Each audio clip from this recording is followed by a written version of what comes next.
I never thought I'd be the kind of person who would have police involvement over something as ridiculous as parking in front of my own house. But here we are. Imagine waking up on a holiday morning completely unaware that your elderly neighbors have already decided to weaponize law enforcement against you, not because you broke any rules. Not because you were aggressive or loud, but because they didn't like where your car was sitting on a public street.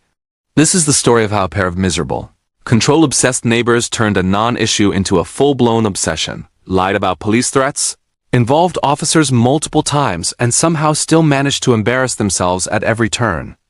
I've lived next to these people for 5 years, kept things polite, kept my head down, avoided conflict, even tolerated behavior that crossed the line into creepy and disrespectful, but last summer was the moment something snapped.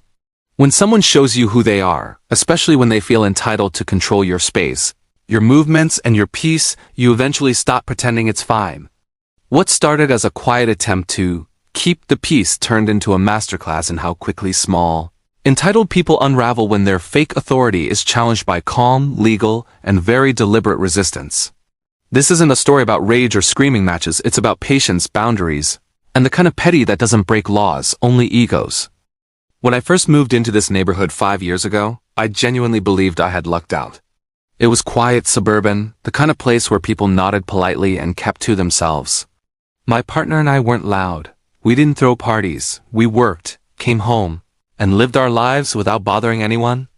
The neighbors to our left were older, early 70s, and at first, everything seemed normal. Short waves, polite hellos, nothing memorable. And honestly, that's how I like it. But over time, little things started adding up. Excessive cameras pointed everywhere, passive-aggressive comments, watching us anytime we stepped outside. Still, we ignored it. Some people are just odd. We kept the peace because it was easier, because confrontation felt unnecessary, and because we believed minding our own business was enough. That illusion lasted until last summer, when the husband, fully grown, fully aware, made an obscene gesture toward my partner over a parking issue that didn't even affect him. Not once, but twice. That was the moment I realized we weren't dealing with quirky old neighbors. We were dealing with people who felt entitled to control others, and who didn't like being told directly or indirectly that they couldn't. Parking became their favorite weapon. Not because there wasn't space, there was plenty, but because it gave them something to complain about. They own a massive truck and a Jeep. The house on the other side of them has no cars at all. Even when a friend once parked in front of their house for a single day during a bachelor trip, they still had multiple legal places to park. Yet that single, temporary inconvenience triggered a meltdown. Instead of speaking like adults, the husband resorted to gestures and hostility. After that, I stopped pretending. We made a conscious effort not to park in front of their house anymore. Not because they were right, but because they weren't worth the energy. Still, the resentment on their side only grew. They watched, they recorded, they waited. You could feel it. That's the thing about people like this. They don't want solutions, they want dominance. And when they don't get it, they escalate. Slowly at first, then all at once. I didn't know it yet, but the stage had already been set for the most ridiculous accusation of all, one that would involve police, lies, and a whole lot of unnecessary drama. It was an alcalde, a holiday. I was off work, sleeping in, when I heard a knock at the door around 8 a.m. I ignored it, assuming it wasn't important. Later that morning, my partner left for therapy. That's when the neighbor approached him. No greeting. No politeness. Just a smug announcement. Yeah, we called the cops on you because you keep parking too close to our car. He was going to ticket you, but I told him I'd talk to you first. My partner, who avoids drama like the plague, shrugged and walked away.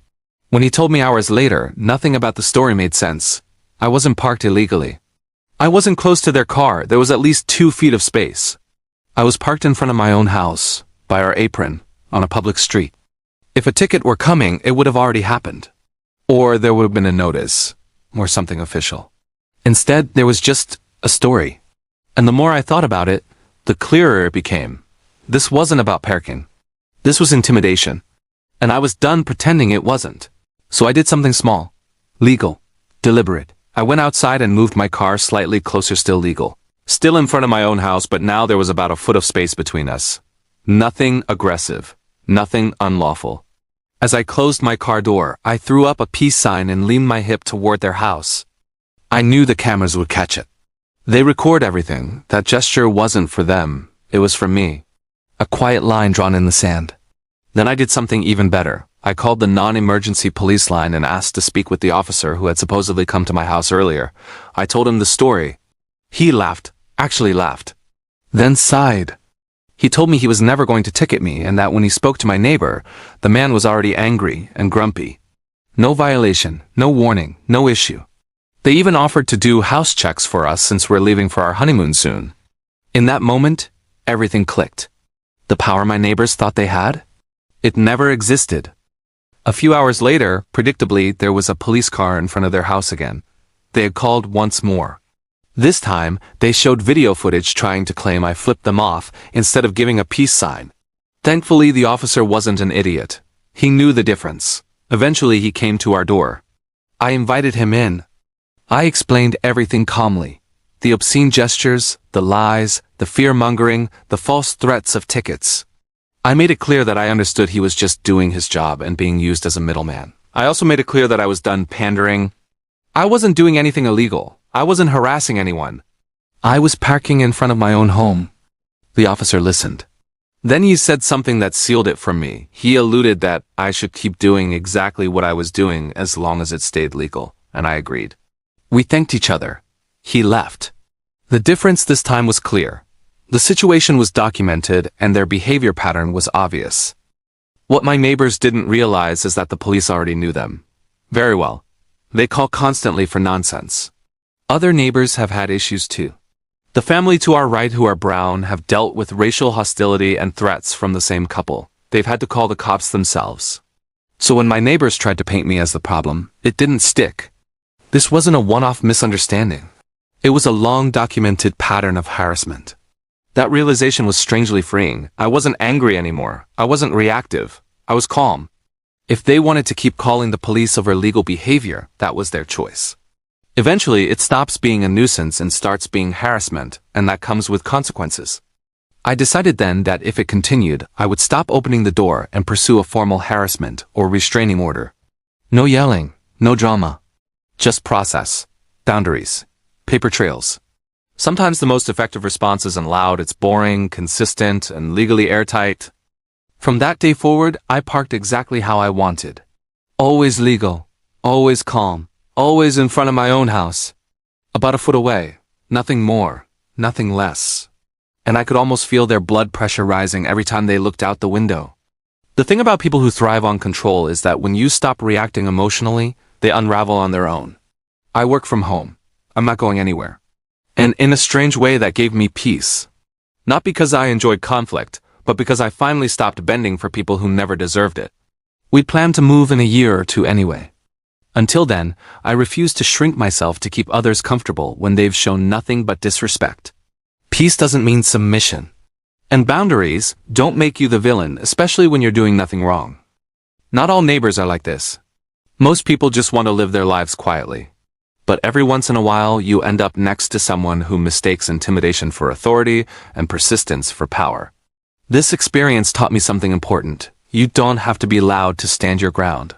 You don't have to be cruel to be firm. And you don't have to break rules to win.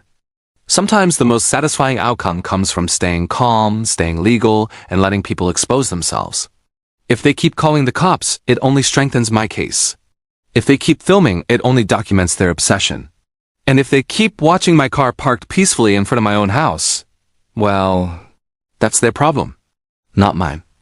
In the end, this was never really about parking or cameras, or even the police. It was about control, entitlement, and what happens when people are finally told no without a single word being said. I didn't yell, I didn't threaten, I didn't break any laws, and I didn't let anger run the situation.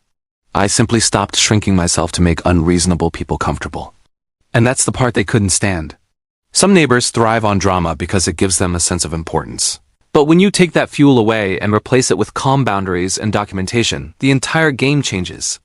We'll be moving in a year or two, and until then, I'll keep living my life exactly as I always have, quietly, legally, and without fear.